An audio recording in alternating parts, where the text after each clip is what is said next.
that better? I got like a little ray of sun coming in here. It's so good. Okay. Maybe I'll edit this out. Maybe I won't. When fun.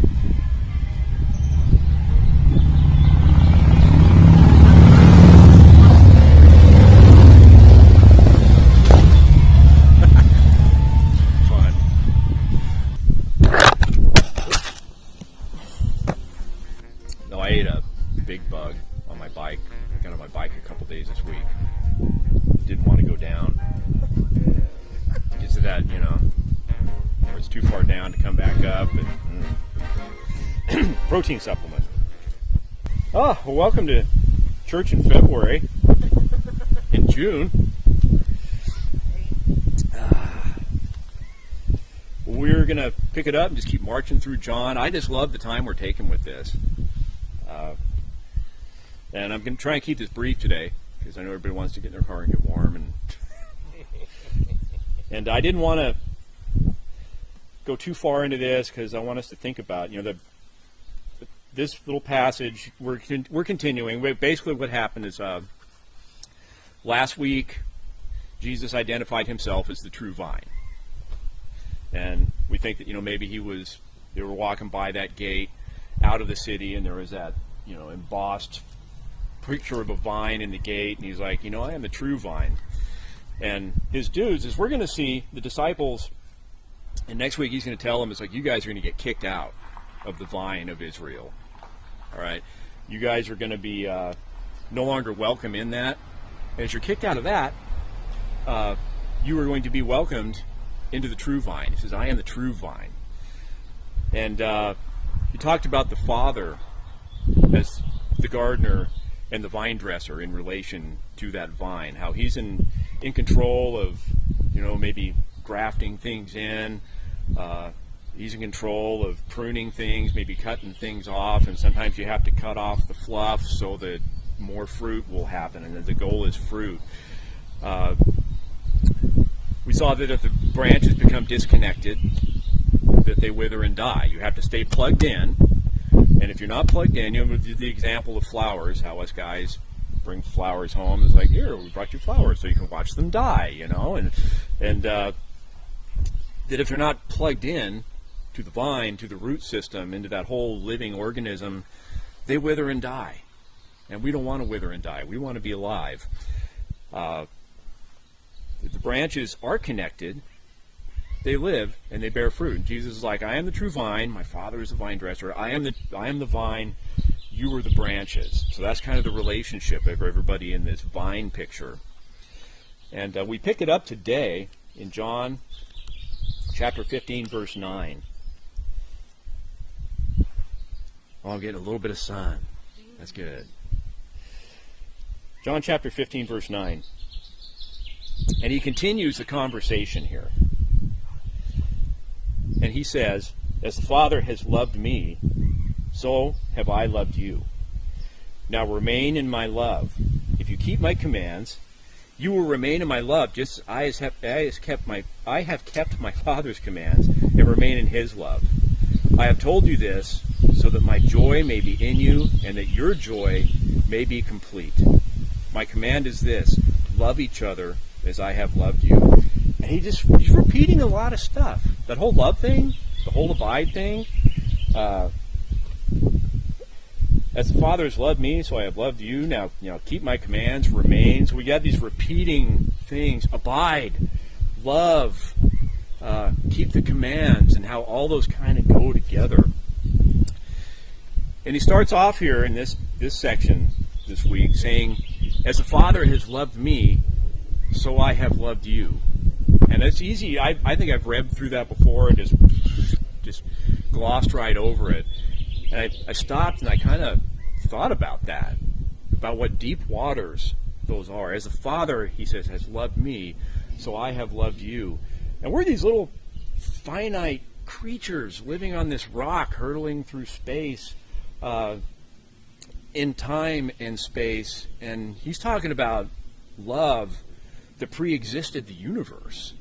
He's talking about love that'll be here all through our lives and then beyond our lives and, beyond time and space. This is deep waters. And we don't even understand. I don't think we can comprehend that kind of love, that as the Father loved him, so he has loved us. And that's lavish, and I don't think we can really get our minds around it. It's like trying to get your mind around the concept of eternity and, eternal pre-existence of God. It's like you can just hurt your brain trying to get it around that concept. Those are very deep waters. And the thing, when I think of deep waters, I think of Lake Tahoe. Those are deep waters. Tahoe is 1,600 feet deep. And so we play on the top in the South Shore. We did this one time, we're just like, well, let's just walk out on the beach and see how far we can go. And we're going and going and going, and it drops off so gradually. And you get way out there before it even gets up to, And then if you keep going, though, there's a place in that lake that's deep that people usually don't see. And you can paddleboard, you can swim, you can fish, you can hang out on the beach and enjoy the lake, but there is depth that you'll never see. And if you've ever gone up over Kingsbury Grade and down into Gardnerville, to think that the bottom of the lake is lower than Minden and Gardnerville on the other side. And if you see it from the air, it looks like this, like a wine glass sitting in the Sierras almost, elevated above the valley floor. And, the surface of the lake is so high, and the bottom goes all the way down below where those towns are on the other side. And as I was looking up my figures, I'm like, I forget how deep Lake Tahoe is, and so I looked that up, and I'm like, oh, Lake Tanganyika came up. I'm like, I totally forgot about Lake Tanganyika in Africa, 4,800 feet deep. And then I saw one I had never seen before, and I don't know how I ever missed this one. Lake Baikal in Siberia. You ready for this? Almost 5,400 feet deep. So if nothing else, you're going to walk away with this with Cliff Clavin kind of information today. You'll be walking in tomorrow wherever. Well, Norm, as a matter of fact, Lake Baikal in Siberia, almost 5,400 feet deep. 395 miles long. And in fact, almost like 21 to 22% of the Earth's surface fresh water is in this one lake in Siberia, just north of Mongolia. And that was mind blowing. I thought Tahoe, 1,600 feet was pretty good. 5,400 feet deep. That's crazy. And it exists in one of these places where the continental plates are drifting apart. There's like a spreading ridge underneath, and it's like drifting them apart, and that just makes incredible depth. So we should start thinking, when we see this, as the Father has loved me, so I have loved you, we should start thinking of that as deep water, as like Tahoe, Lake Tanganyika, Lake Baikal. And in this, because it's such a unique environment, this lake in Siberia, there's actual freshwater seals that live there. Nerpa. They're cute. They're like these little fat, chubby freshwater seals that live out there. And they're endemic. And they can dive down to about 1,000 feet, which is impressive. But that's only, that's not even a quarter of the depth of this lake that they ever get to see in their lifetime. So it's just mind-blowing. So let's start thinking of the love of the Father for the Son that the Son now has for us. Let's start thinking of it as unsearchably deep, like these lakes. That just made me stop and think. And he says, if you keep my commands, you will remain in my love. That's my agape, the unconditional, unrequited love that is, whether it's returned or not. Forever love. If you keep my commands, you will remain in my love. And he's like hammering on this. To keep my commands. If you love me, you'll keep my commands. And if you keep my commands, you will remain, you will abide in my love. So we have these words that keep occurring and are overlapping, painting this picture for us. He says, I told you this so that my joy would be in you and that it would be complete. And joy, that's not to be confused with being happy. Being happy is a fickle human condition. It changes. I could find $100 on my way to, well, probably not on my way to the car because I know it was probably yours. But, I could be walking around and find $100 on the ground. I'm like, whoo, I'm happy. pick that money up and put it in my pocket and get home, and it's like, oh, bummer, I had a hole in my pocket. My $100 is gone. Oh, now I'm sad.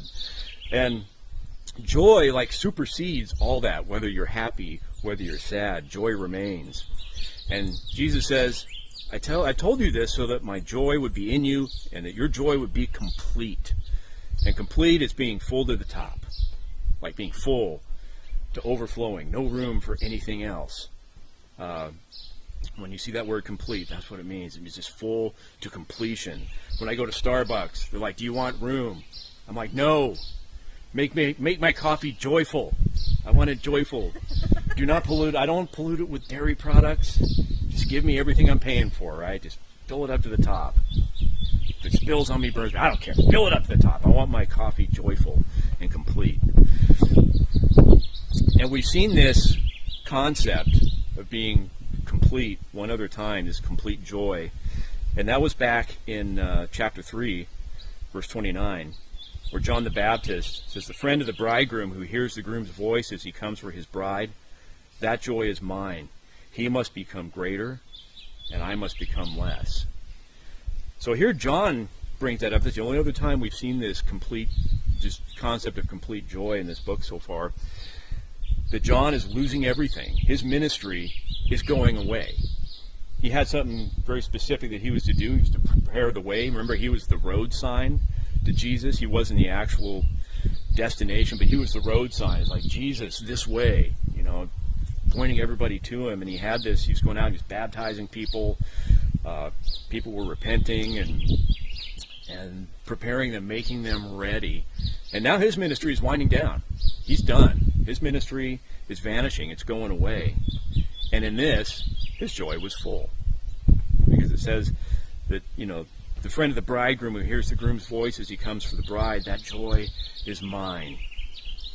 And so there's the bridegroom's coming. There's a sense that this wedding things are going to happen now, and it's going to be a party. It's going to be a celebration. Even though his job is winding down, his job is almost done. I talked about ministry before. I'm going to rehash this a little bit. Remember Blockbuster Video? That was like the coolest thing. But Blockbuster, I think there's one left, and it's almost become like a nostalgia. It wasn't an organ or something. There's one Blockbuster left in the world. And the Blockbuster occupied a time and space and was very, it was a very cool thing to be able to go in, and the stores were huge, and you could wander the aisles and I'm going to pick up this movie. And it was just half the fun was looking and picking out the movie or whatever movies you're going to get on VHS. What is VHS? You can't find anything to play those things anymore. And because of that, because technology changed, things have just changed. I think ministries are kind of like that. Ministries occupy a time and space, and they do what they're supposed to do, and sometimes they wind down as something new is starting. I don't think... I get, these churches that are there. Well, this church has been here for 150 years, and we have to figure out a way to keep going. Well, maybe you don't. Maybe it's time for this ministry to wind down so that something new, or maybe it's time to just close that down, and maybe 5 new things will spark out of this. You never know. So there's even joy when your job is almost done. There's joy when you're becoming not irrelevant, but you're finished. John's winding down. His life John the Baptist, his life is winding down. And here, as he sees Jesus coming, the bridegroom's coming, there is his joy and completion. So Jesus tells us all this so that his joy would be in us, and that our joy then would be complete, that it would be full, like Starbucks. And he says, my command is this: love each other as I have loved you. And we're going to spend our whole lives trying to figure out what that even looks like, right? Because those are deep waters. His Father has loved him, so he has loved us. And my command is this: love each other as I have loved you. What does that look like to these guys at this point? They just had their feet washed. The fact that Jesus came to earth, that he stepped out of eternity into history, into this finite physical body that gets tired, that gets hungry, that gets maybe hay fever and sniffles and feels pain and feels grief, and that he stepped out of his rightful place into that on our behalf is part of that, right? That's how he has loved us.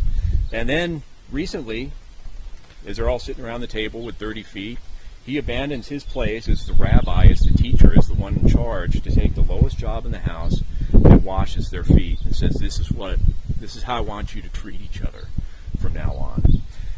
And so that's what it looks like now. What's it going to look like? This whole love each other as I have loved you. How does he love them in another day or two as they're looking back, as they watch him carry the cross up the hill of Calvary, to be nailed to it, to die, to be buried, and then to raise again. I mean, this whole idea of how he loves them is going to change. And he says, as I have loved you, I want you to love each other. He doesn't ask if you want to love each other that way. He says, this is what I want of you. He goes on in verse 13. Greater love has no man than this, to lay down one's life for one's friends. You are my friends if you do what I command. I no longer call you servants, because a servant does not know his master's business. Instead, I have called you friends, for everything that I learned from my Father, I have made known to you. So the greatest love is that someone would lay down their life for their friends. That word life is the Greek word psyche. So there's more to it than just, that's one sense of it, is the physical life, the beating heart pumping blood through your veins and drawing air and all that whole life process. That's one of it. But then there's the sense of just living, of who you are, laying down who you are. And if we sit around waiting for the time when we can sacrificially lay down our very physical life to serve people, you might be waiting around for a while. We might not be called to that. Maybe we will someday, maybe we won't. But then there's sometimes when it's like, well, I was really going to do this today, but then this happened. And I remember we were going to church one time and to visit, and it was someplace, and we've got history, and it was a place where we at one point weren't welcome, and we had just dropped in, and we're talking to people, like, why don't you come back, man? And so we were going to visit and to hang out with people, and we didn't want to be late, and so we're left in plenty of time. We're driving along, there's this guy hitchhiking on the road, old guy. And of course I feel the little nudge in my head. I'm like, no, we're going to be on time. Right, this is what I have planned. My psyche is going to be on time today. That's who I am. And we drive by, and Alana looks over at me. We should pick that guy up. I'm like, oh no, we'll be late if we pick him up. And we don't know. You don't pick up hitchhikers. She's like, he's an old man. What's he going to do? He was probably like 80 years old. Yeah, out there hitchhiking. He's like, she's like, I'll beat him up if I think I can take him. I'm like, no, we're going to be on time. She's like, what would Jesus want you to do in this? Like, okay. So turn around, went back. We picked the guy up. He was just trying to get to downtown Sonora to pick up his truck or something. It was down there, I don't know. Gave him a ride down. We were late. In that way, I was laying down my psyche, my life at that moment, by listening to my wife, which is always good. And I wanted to be on time. Yeah, we were a little bit late, and it was not the end of the world, and we got to bless this guy by giving him a ride.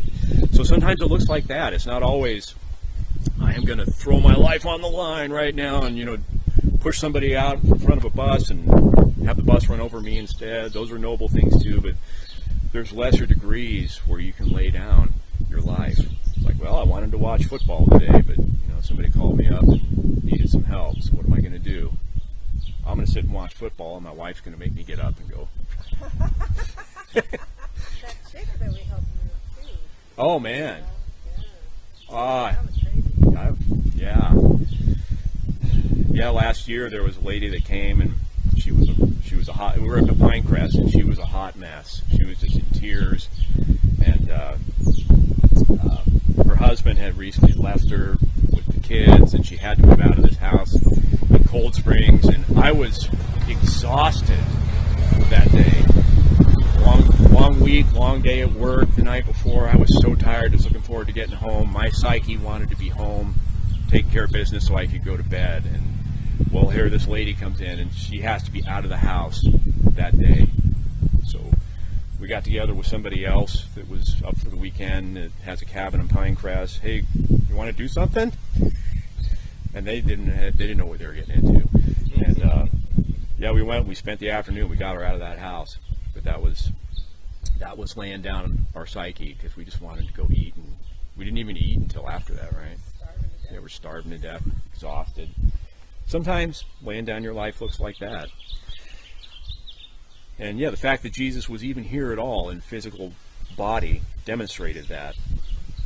He had just shown this to them in a light way by washing their feet. What it is to lay down your life, who you are, your position, your rights, sometimes, to serve other people, and what this looks like. And he says, "You are my friends if you do what I command." And what does he command? Love each other. Right. He keeps hammering this. It's like these guys are boneheaded a little bit, and he's going to get this through those thick skulls of these disciples. Do what I command. You are my friends. And we don't have a checklist. What is it to love? To love each other. We would love a checklist on that. My wife, we were like going over this a couple weeks ago when it first came up. She's like, "Well, what is that? What do we do?" And we want a checklist where we can, yes, I have done this and this and this, and it's very clear and spelled out. But Jesus never gives us stuff that way. We want the checklist. He gives us a Rubik's Cube. It's like, here you go, figure it out. And we're sitting there. This sucks. This is kind of terrible. I'm getting frustrated, and that's more like it is, I think. So it'll change, I think, from situation to situation. There's a time when love is hard, when love is tough, and there's a time when love is tender. And I think it just varies from situation to situation, from minute to minute sometimes. And you have to be plugged in and abiding in the vine, I think, to love in the proper way at the proper time. So if you do what I command, if you love each other, just love each other, you are my friends. So, in the words of the great theologians, the Beatles, all you need is love. I wish Ron and Ann were here. All you need is love. Love is all you need. And then in verse 15, there's a little graduation that takes place. I don't know if I never really thought of it that way until I was going through it this time. It's a graduation. He says, I no longer call you servants, but I call you friends. The servants don't know the business of the master, but he says, I told you everything that you need. So now I call you my friends. It's more like a peer situation. So he's like putting a little cap and gown on him and moving the tassel for him. It's like, you guys, you're my friends. I've told you everything you need. Everything the Father has told me, I have now told you. And you are now my friends. Now graduation, of course, doesn't mean you've learned it all. Graduation just means you've done what you're supposed to. You've completed your course study. You've satisfied the requirements of the institution and the state in which you live. And now it's time for your next move, or your next phase of the journey. It's not the end. High school graduations always crack me up. And there's that one card we got. It's like, congratulations, you graduated. It's like, welcome to the end of the easiest part of your life.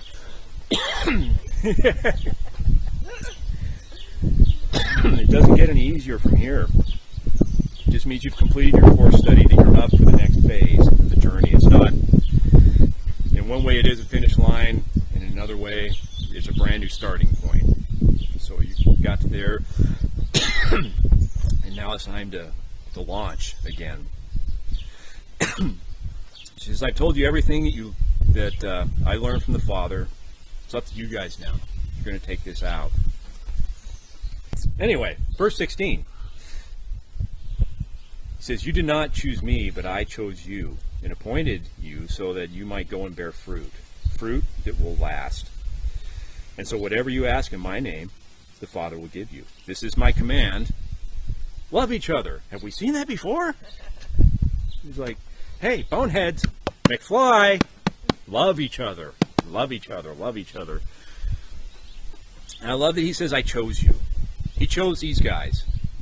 And the fact that he chose them gives me a peace that he chose me. Makes me feel much better about that. If I was Jesus picking people, I would pick people with a position, a pedigree, people from the right families, the right political and religious organizations. And he goes out and he chose these guys, and they were scoundrels. Some of them were impetuous. Some of them were doubters. Some of them were arrogant.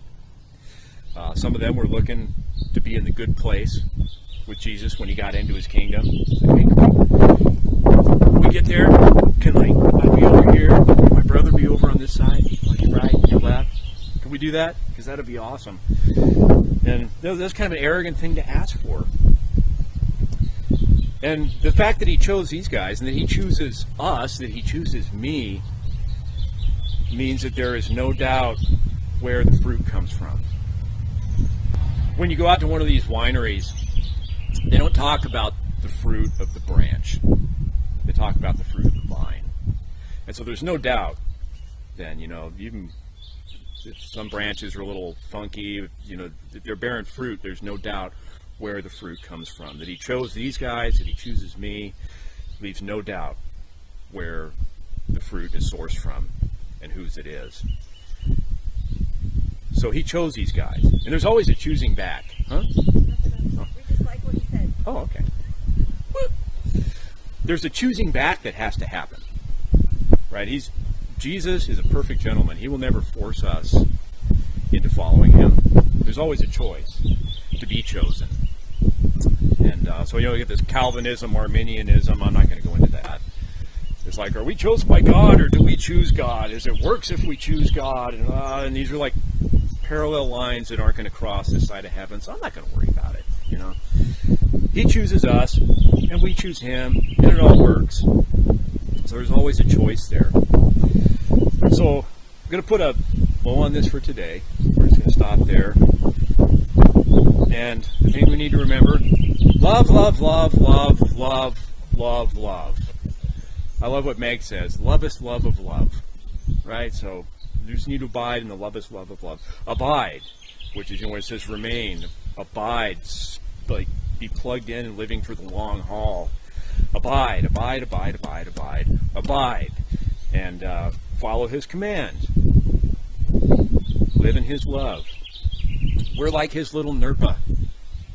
These little chubby seals that, they live, they eat in this lake, they reproduce, they do their whole life cycle, they go deep sometimes, never as deep as the lake is, but there's always places to explore for these guys. We're like this little Nerpa, just living and doing our thing, and we just need to have an appreciation, I think, for the mystery as well, the depth of this love, and as deep as we get into it, as much as we understand it, we're still just scratching the surface of it. So we're like his little Nerpa. The disciples are his friends. We are his friends. So we're graduated. Here's your tassel. You graduated spiritual kindergarten. Go get him, Tiger. And that he chooses his disciples, and he chooses us. In spite of, sometimes because of, who we are and what we do. So that when the fruit is born, it's going to be just a testament to the quality of the vine and the way it's rooted and stable and life-giving. So there we go. So we'll stop there today. We'll do one more time. I'm just going to drag the guitar over here, and we're going to do it in the sun because it's cold. Lord, we thank you again for this beautiful day that you've given us, for your word. Lord, we just pray that we would walk away just in awe of the depth of love as we consider what that is. The love of the Father for the Son that is now lavished on us, and how we're just like the little Nerpa swimming around at the surface, living, figuring stuff out, exploring, never really getting to the depth. And we will never be able to understand fully until we are face to face with you. And Lord, help us just to obey that as we go along, as we find new depths and new levels. Help us to obey what we know, while all the while knowing we don't know it all. And Lord, we thank you that we are your friends. You call us friends, and you've chosen us. Even with all our weirdness, just like the disciples had some really low quality traits as human beings, you chose them anyway. And that you bear fruit through them, you bear fruit through us, so that we know where the fruit comes from. And let us never try and take credit for the fruit when it is produced, Lord. Help us always to give credit to you, all the wonderful, lasting fruit of the vine. And again, we thank you for this day. In Jesus' name, amen.